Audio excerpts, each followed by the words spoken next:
ಶನಿವಾರಕ್ಕೆ ವಿಚಾರಣೆಯನ್ನ ಮುಂದೂಡಿಕೆ ಮಾಡಲಾಗಿದೆ. ಸಿಎಂ ಸಿದ್ದರಾಮಯ್ಯನವರ ಪ್ರಾಸಿಕ್ಯೂಷನ್ ಭವಿಷ್ಯ ಶನಿವಾರಕ್ಕೆ ಮುಂದೂಡಿಕೆ ಆಗಿರುವಂತಹದ್ದು. ವಾದ ಪ್ರತಿವಾದವನ್ನ ಆಲಿಸಿದಂತಹ ನ್ಯಾಯಾಲಯ ಆದೇಶವನ್ನ ಶನಿವಾರಕ್ಕೆ ಕಾಯ್ದಿರಿಸಿದೆ. ಶನಿವಾರ ಸಿಎಂ ಸಿದ್ದರಾಮಯ್ಯನವರ ಪ್ರಾಸಿಕ್ಯೂಷನ್ ಭವಿಷ್ಯ ನಿರ್ಧಾರವಾಗುತ್ತೆ. ಶನಿವಾರ ಬೆಳಗ್ಗೆ 10:30ಕ್ಕೆ ವಿಚಾರಣೆಯನ್ನ ಮುಂದೂಡಿಕೆ ಮಾಡಿರುವಂತಹದ್ದು. ಆ ಸಂದರ್ಭದಲ್ಲಿ ಪ್ರತಿವಾದವನ್ನ ಮಂಡಿಸಲಿಕ್ಕೆ ಅವಕಾಶವನ್ನ ಕೊಡುವಂತಹ ಸಾಧ್ಯತೆ ಇದೆ. ಈಗಾಗಲೇ ಸಿಎಂ ಸಿದ್ದರಾಮಯ್ಯನವರ ಪರವಾಗಿ ಅಭಿಷೇಕ್ ಮನು ಸಿಂಘ್ವಿ ಅವರು ವಾದವನ್ನ ಮಾಡಿ ಮುಗಿಸಿದ್ರು. ಶನಿವಾರಕ್ಕೆ ವಿಚಾರಣೆಯ ಈಗ ನ್ಯಾಯಾಲಯ ಮುಂದೂಡಿಕೆ ಮಾಡಿರುವಂತಹದ್ದು. ನ್ಯಾಯಮೂರ್ತಿ ನಾಗಪ್ರಸನ್ನ ಪೀಠದಲ್ಲಿ ಇವತ್ತು ಪ್ರಾಸಿಕ್ಯೂಷನ್ನ ವಿಚಾರಣೆ ಆಗಿದೆ.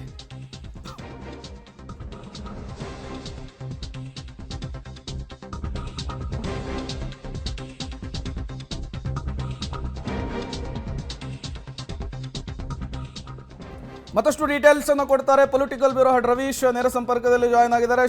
ರವೀಶ್, ತುಂಬಾ ಕುತೂಹಲಕ್ಕೆ ಕಾರಣವಾಗಿತ್ತು. ಇವತ್ತೇನೆ ಆದೇಶ ಹೊರಬೀಳುತ್ತೆ ಅನ್ನುವಂತಹ ನಿರೀಕ್ಷೆ ಇತ್ತು. ಶನಿವಾರಕ್ಕೆ ಪೋಸ್ಟ್ಪೋನ್ ಆಗಿದೆ.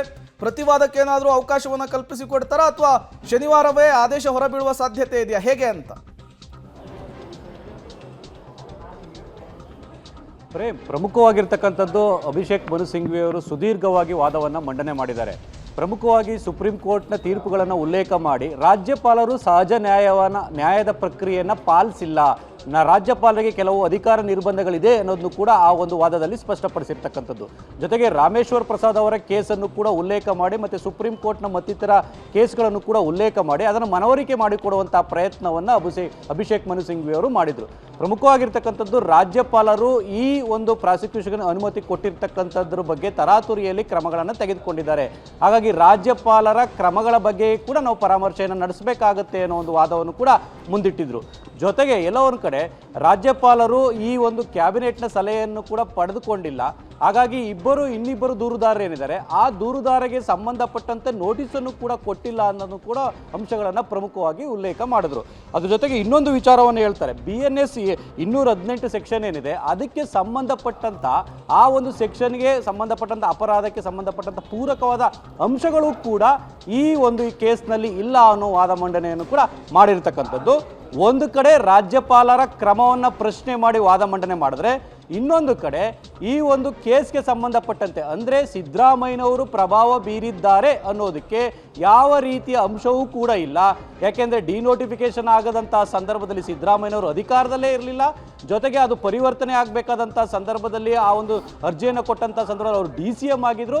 ಇಂಥ ಸಂದರ್ಭದಲ್ಲಿ CM ಆಗಿ ಇದಕ್ಕೆ ಪ್ರಭಾವ ಬೀರಿದ್ದಾರೆ ಅನ್ನೋದಕ್ಕೆ ಯಾವುದೇ ರೀತಿಯ ಅಂಶಗಳು ಪೂರಕವಾಗಿಲ್ಲ ಅನ್ನೋ ವಾದವನ್ನು ಮಂಡನೆ ಮಾಡಿದ್ದಾರೆ. ಹಾಗಾಗಿ ಮನು ಸಿಂಘ್ವಿ ಅವರು ಅವತ್ತು ಕೂಡ ಒಂದು ವಾದನ ಮಂಡನೆ ಮಾಡಿದ್ರು, ಇವತ್ತು ಕೂಡ ತನ್ನ ವಾದವನ್ನು ಪೂರ್ಣವಾಗಿ ಮುಗಿಸಿದ್ದಾರೆ.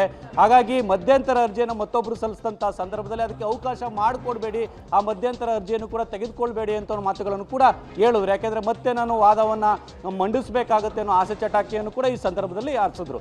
ಜೊತೆಗೆ ಶನಿವಾರಕ್ಕೆ ಈ ಒಂದು ವಾದ ಪ್ರತಿವಾದವನ್ನು ಮುಂದೂಡೋಣ ಅನ್ನೋ ಹೇಳಿದಂಥ ಸಂದರ್ಭದಲ್ಲಿ ಅದಕ್ಕೆ ಒಪ್ಕೊಂಡಿದ್ದಾರೆ. ಹಾಗಾಗಿ ಶನಿವಾರಕ್ಕೆ ಮತ್ತೆ ವಿಚಾರಣೆಗೆ ಬರ್ತಾ ಇದೆ.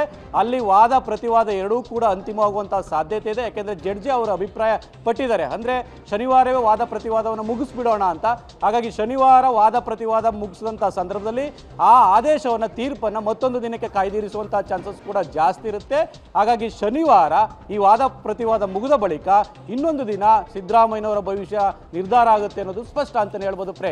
ರವೀಶ್, ಈಗ ಮಧ್ಯಂತರ ಅರ್ಜಿಯನ್ನು ಹಾಕಿರೋದ್ರಿಂದ ಮತ್ತೊಮ್ಮೆ CM ಸಿದ್ದರಾಮಯ್ಯನವರ ಪರವಾಗಿ ಮನು ಸಿಂಘ್ವಿ ಅವರು ವಾದವನ್ನು ಮಂಡಿಸಬೇಕಾಗುತ್ತಾ ಶನಿವಾರಕ್ಕೆ?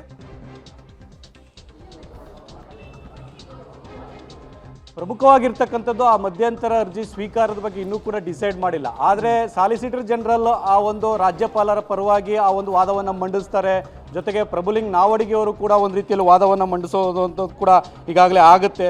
ಅಂದರೆ ಪ್ರಮುಖವಾಗಿ ಆ ತುಷಾರ್ ಮೆಹ್ತಾ ಅವರು ರಾಜ್ಯಪಾಲರ ಪರವಾಗಿ ಮಾಡುವಂಥ ವಾದ ಮಂಡನೆ ಸಾಕಷ್ಟು ಕುತೂಹಲ ಮೂಡಿಸಿದೆ ಅಂತಲೇ ಹೇಳ್ಬೋದು. ಅಲ್ಲಿ ತನಕವೂ ಕೂಡ ಈ ಮಧ್ಯಂತರ ಆದೇಶ ಏನು ಕೊಟ್ಟಿದ್ರು ಕಳೆದ ಒಂದು ಕಲಾಪದಲ್ಲಿ, ಆ ಕೋರ್ಟ್ ಕಲಾಪದಲ್ಲಿ, ಅದೇ ಕೂಡ ಮುಂದುವರಿಯುತ್ತೆ. ಅಲ್ಲಿ ತನಕವೂ ಕೂಡ ಯಾವುದೇ ರೀತಿಯ